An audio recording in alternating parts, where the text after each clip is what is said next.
Bienvenue à toi public dans la correction de ce deuxième exercice sur la vitesse d'évolution d'un système. Donc on nous parle dans la première question d'une réaction entre les ions iodures et le peroxyde d'hydrogène, aussi appelé oxygéné, en présence d'ions H+, qui donne de l'eau et du diode. Ça, c'est une transformation que tu vas souvent rencontrer en cinétique parce que le diode, c'est la seule espèce chimique colorée dans cette équation-là et que on peut donc faire un suivi spectrophotométrique vu qu'elle est colorée, c'est qu'elle absorbe dans le visible et que donc il y a forcément une longueur d'onde pour laquelle l'absorbance va être la plus importante dans le domaine du visible, compris entre 400 et 800 nanomètres. Donc là, on nous dit que la vitesse d'apparition du diode est donnée par la seule réponse qui va être possible ici, ça va être la dérivée de la concentration en diode par rapport au temps. La concentration en diode, vu que c'est un produit de la transformation, elle va augmenter, donc cette dérivée va être positive, donc on va avoir une vitesse positive.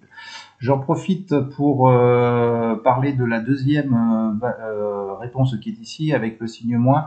Ça, c'est lorsque l'on va déterminer la vitesse à partir de la concentration d'un réactif. Forcément, un réactif, sa concentration va diminuer, donc la dérivée de cette concentration va être négative, et donc on rajoute le signe moins pour avoir une vitesse volumique de transformation qui soit positive.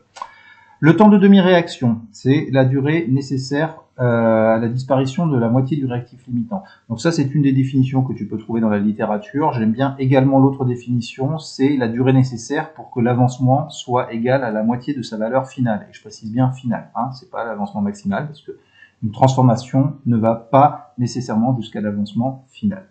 Donc sur le graphique ci-contre, on représente les évolutions au cours du temps de la concentration en réactif limitant lorsque la réaction est catalysée et une réaction non catalysée.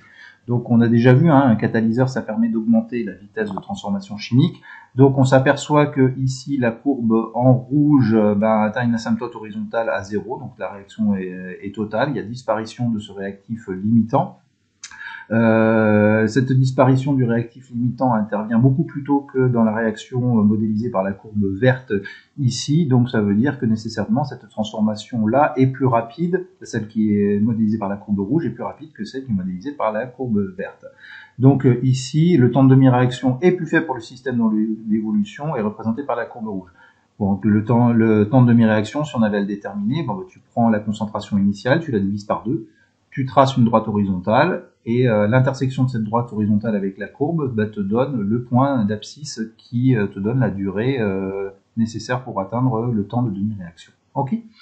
L'évolution d'un système chimique peut être considérée comme terminée au bout du temps de demi-réaction. Non, parce que par définition, c'est lorsque l'avancement est égal à la moitié de sa valeur finale. Donc là, la transformation n'est pas terminée. À 2 fois le temps de demi-réaction, c'est pas forcément le cas. Généralement, ça n'est d'ailleurs pas le cas. Donc, c'est plusieurs fois le temps de demi-réaction. Ça peut être plusieurs fois, voire plusieurs dizaines de fois le temps de demi-réaction.